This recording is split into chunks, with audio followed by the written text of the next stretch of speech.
You know that specific feeling when you wake up from a nightmare, sweating and terrified, but then you realize it was just a dream, and you feel a wave of relief? Well, watching Return to Silent Hill is the exact opposite. You walk into the theater with high hopes, fueled by nostalgia, and maybe a little bit of masochism. And you walk out wishing you were still in the nightmare, because at least the nightmare had better pacing and a coherent plot. In my restless dreams, I see that town, and after this movie, I want to nuke it from orbit just to be safe. We waited years for this. We endured the HD collection. We survived Silent Hill Revelation 3D, which I thought was the absolute rock bottom. But folks, grab a shovel, because we just broke through the floor and we are digging straight to hell. Let's rip the Band-Aid off. This film is currently sitting at a user score that rivals food poisoning on Yelp. And there is a very simple, logical reason for that. It is a fundamental misunderstanding of what made Silent Hill 2 the greatest survival horror story ever told.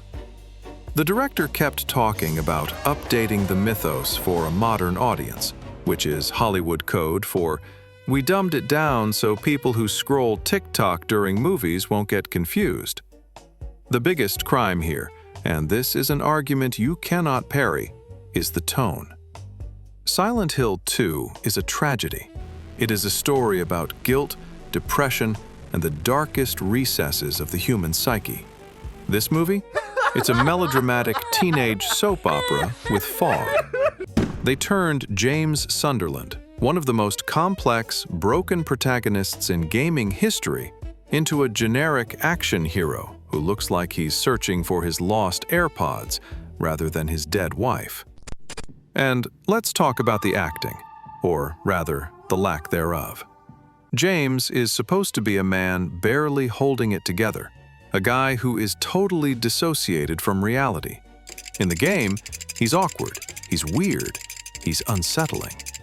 In this movie, the lead actor is playing him with the emotional depth of a piece of unbuttered toast. He walks into a room filled with literal monsters made of flesh and mannequins, and his reaction is about as intense as someone realizing they're out of milk. There is zero psychological weight. When the big twist happens, and I won't spoil it just in case you hate yourself enough to watch this, it lands with a thud. Why? Because the movie spent the last 90 minutes trying to make James a cool, likable guy to save the day. You cannot have a hero who is essentially a monster in denial and try to play him as a knight in shining armor. It breaks the entire logic of the narrative. Then there is the visual vomit. Silent Hill is famous for its grime, its rust, that oppressive feeling that the world is rotting around you. This film looks cleaner than an Apple store. The CGI is so glossy and weightless that the monsters don't look scary. They look like assets flipping around in a Unity Engine tech demo. And yes, we have to talk about Pyramid Head. Look, I get it. He's the mascot. He sells t-shirts. But his existence in Silent Hill 2 is very specific. He is the Punisher, a manifestation of James's desire to be judged. In this movie, he is just a wrestler with a geometric bucket on his head who shows up for jump scares. He has no narrative purpose other than to be in the trailer. It's like putting a shark in a movie about climbing Mount Everest just because people like Jaws. It makes no sense, and it cheapens the lore to a point of insult. The pacing is the final nail in the coffin. The game is a slow burn. It's suffocating.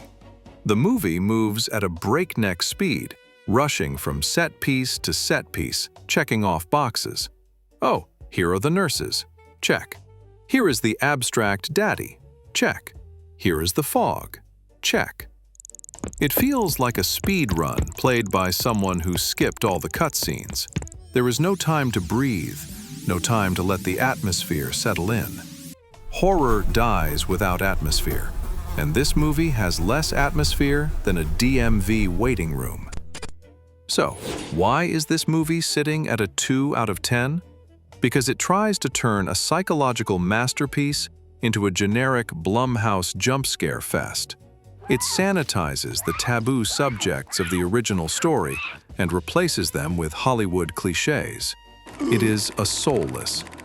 If you love the franchise, do yourself a favor. Go play the original game, play the remake, listen to the soundtrack, stare at a wall for 2 hours. Any of those options are a better use of your time than Return to Silent Hill. This isn't a return, it's a crime scene.